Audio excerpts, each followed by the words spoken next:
Super Bowl together. Speculation of tension between the two has been in the news for years, but that is the complete opposite of a report that the two exchanged, quote, love yas after Sunday's AFC Championship game. Different to say love ya, not love you, guys. Keep that in mind. That is true. Yesterday, Brady was asked about their relationship and praised his coach. Let's take a listen.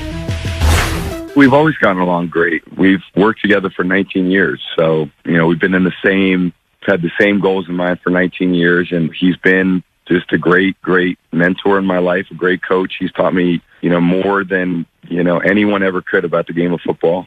I've always just loved playing here and playing for him. He's the greatest coach of all time. And we just had some incredible moments together. Shannon, do you believe Brady? No.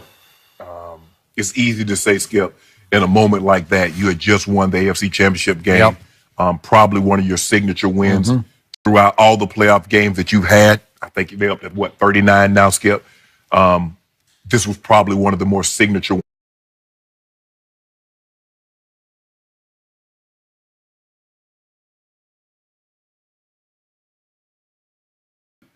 Things are really good. People normally act accordingly. But we know through that Seth Wickersham article that was published about a year and a half ago, Skip, on ESPN, that things were not very good. Yep. Now, Skip, I don't know about you, Skip, but anytime I buy something, I always get a receipt, especially if it's something that I might return, because I want them to know that, hey, I did purchase it from you on this date, and I don't no longer want this item. I want to return it and get my money back. And when people say certain things, Skip, I always keep the receipts. There was a Jim Gray interview that Tom Brady did. Tom Brady said, Bill is not the easiest guy to play for.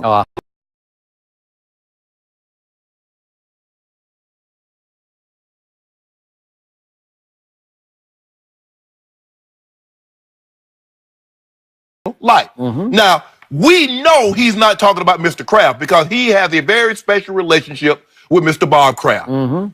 Mr. Kraft treats him as if he's his son. It's hard for me to believe that he loves Jonathan Kraft, who is probably the more prominent of all the sons that we see sit right next to him in the boots, the box, Skip, all the time. If he holds him in any higher regard than he holds Tom Brady. I'm with you on that. Tom Brady's mom was going through what she was going through. Mr. Kraft gave her a ring that only the players and coaches gave. So we know Tom Brady knows Mr. Kraft appreciates him and loves him. Sure. I'm not so sure he feels that way because we know now it's been reported that Tom does not understand why he does not have a better relationship with Coach Belichick. So now in this moment of bliss. It was bliss, man. They go into another Super Bowl the 9th time. It's euphoria. Yes. You felt this feeling before. There's nothing quite like that feeling, especially to win on the road. On the road. So I wasn't expecting him to say in that moment, Skip, one of my crowning achievement, man, you make me sick. Get away from me. No, you suppress whatever it is. Now, maybe it was not, I think it might have gotten to that level with this Jimmy Garoppolo situation. But prior to that, Skip, maybe it wasn't as bad. Maybe it wasn't like, I'm not speaking to you this morning, you don't speak to me. But the relationship that Coach Belichick and Tom has is not unique. There have been a lot of great quarterback head coach combinations that's won a lot. Didn't have the closest relationship, and that's okay. Coaches understand that no matter how close you get to a player or how great a player is, there will come a time, Skip. That's why in the military, they don't have, a subordinate fooling around with a higher up because they're going to be tough decisions that need to be made. Coach Belichick and other great coaches also understand there's going to come a time I'm going to have to make a very, very tough decision. And the closer I am with you, the harder that decision will be. So let's keep everything in perspective. I'm the coach, you're the player, and we're going to work accordingly. Now, does Tom Brady get privileges that probably other guys don't get? Probably so. They're subtle. The great thing about Tom, he doesn't take advantage of that, and I think that's where the great leadership in his behalf comes in at, Skip, is that you have a certain cachet, certain privileges, but you don't embark upon those things. But for Tom to say they've always had a great relationship, I think Tom is being very disingenuous. I thought this was a very good moment. They're winning on the field after the game. Everybody's happy, euphoric. And he said, man, I love you. I love you too. Whatever. I'm with you on whatever. I'm with Jenny on what she prefaced all this with, because there are different ways to say I love you. And I always tell Ernestine, like, she was mad at me Sunday night, and when I went to bed, I got a love you. And if you just get a love you, it's like, whoa, what is that? love you. What is that? Well, she got mad at me. I was watching the Brady game, and she knocked on my door. I'm in my office. Whoa, she takes precedent over Brady. Guess what happened when she knocked on the door? Guess what happened? Exactly at that moment. I am not exaggerating. You snapped. But guess what happened at that seminal moment? He threw it to Reggie Ragland. You are not putting that He threw it to Reggie Ragland. It was. And I said, how could you do this to me? And she had like a silly question about nothing. She knocked on my door and she said, I said, wait. And then I look up at the TV and he throws it right to Reggie Ragland. I fell on the floor. That was the end of that. You better make up for it. She's not speaking to me right now, but it's okay. But I got to love it's okay. Okay, but there's a huge difference between love you, man, and I love you. Because I love you is I love you, right? So this was uttered on both behalves through gritted teeth to me, because they have been at each other's throats quietly all the way along. But when it's time to work, when Tom says we've always gotten along, he's talking about in the football context. Because work relationship. Just working relationship. Has there ever been a better soldier quarterback than Tom Brady? Seriously, there's never been a less of a diva at quarterback in the football context than this guy. Has there ever been a better quarterback teammate than Tom Brady? We hear it from James Harrison, our guy.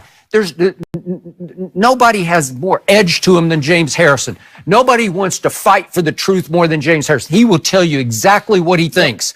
Right to your face. And if you don't like it, he'll just throw down right there, right?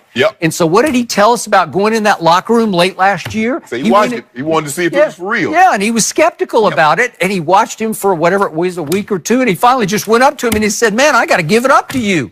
You are 100% real, right? Okay, so that's who this guy is.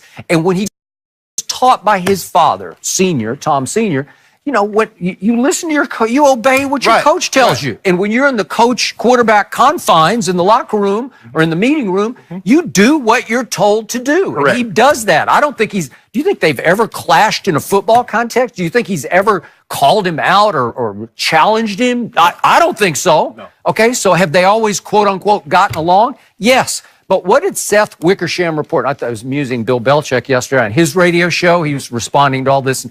Called it, I'm not going to respond to a bunch of gossip. And he said, I never talked to the guy, meaning Seth Wickersham. Well, Seth Wickersham, I'm going to defend ESPN here. He talked to a whole lot of people for this article, a lot of friends of Belichick, according to Seth Wickersham, and I thought it had the ring of truth throughout it. And remember, the bottom line was he reported that Robert Kraft ordered Bill Belichick to trade Jimmy Garoppolo. That's the flashpoint of the whole article, right? That was at the trade deadline going back a year ago, right?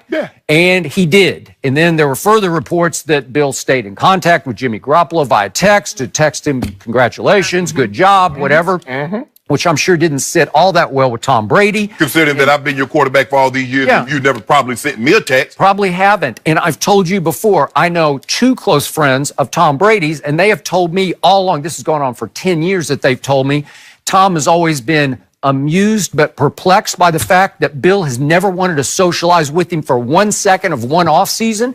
They were paired together in the Pebble Beach Pro-Am, you know, so they played golf together not by choice but by pairing. But in New England, in the neighborhood, you know, they've never played golf because Bill has never had a lot of off-season golf. So would you think the quarterback or the coach would get together one way or the other, one side or the other? Nope, never happened. So he's always been like, why is this? Well, it's to your point. It's because the coach wants to keep arm's length so that if he ever has to tell the quarterback it's time to go home, you know, you can tell him. You know, they don't get too close, right? It's a lot easier, Skip, when you don't have that type of relationship. Once that relationships get closer, it's harder and harder for you to separate it and push away. Okay. So I love this line also on Bill Belichick's radio show when he was pushed about this little quick, the embrace took like a half second, right? It's just like a quick hug. And it's, listen, Tom Brady, I always say, he can be a little nerdy, he can be a little corny, he can get a little lame on Facebook, And in this case, it's complete. He's like a little kid on Christmas morning. Right. He's screaming, great effing game, great effing game. He's just screaming at it. He hugged Josh McDaniels, and the second guy he hugs is Bill Belichick. Right. Well, he would have hugged Jenny if she were there. He